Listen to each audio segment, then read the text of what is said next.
Right, so welcome back to the channel.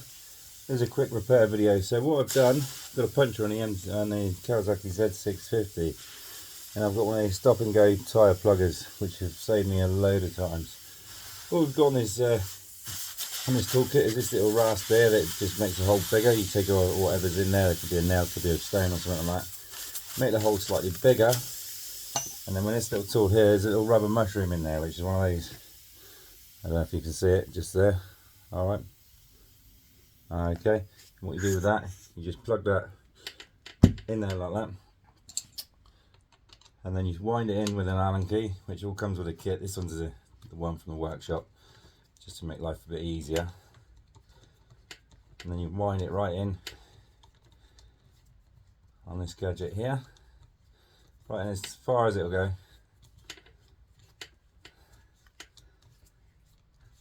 It should, fingers crossed, the mushroom will pop out the little nozzle at the end.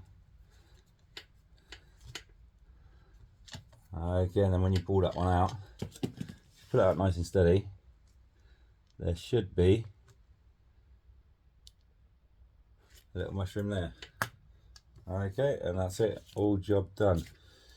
So what you got this little gadget here, that's the part that you wind down. I don't know if you can see it.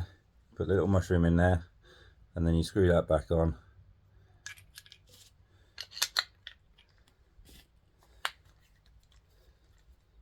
Like so.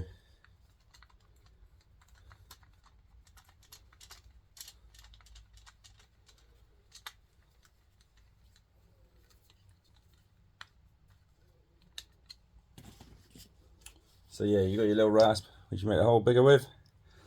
Make the hole bigger so you can fit this little nozzle here in, wherever it is. Can you see it? There it is. All right, and then you put the little mushroom in this little cap here, like that. You put that one on there. Then when the hole's big enough, you plug that into there, and then wind it free with an Allen key that comes free with it, and then take it out. But when you pull it out, just be very careful not to pull the whole thing back out again. All right. These little mushrooms are come in little packs like this, and this is a stop and go tyre plugger, and you see how long that took. It took a couple of minutes, job done. All right, okay, hopefully you're enjoying some of the content so far. I'm trying to make it as professional as I can, but it's not really working too well. But yeah, that's it, job's good. Punches all done. These are cracking kits. They sometimes come with a little canister which will pump your tyre up to about 30 psi, but you'll have to go to the local garage and chuck a bit more pressure in it just to get it up to the right pressure. But yeah, puncture all done, proper job. All right, cheers.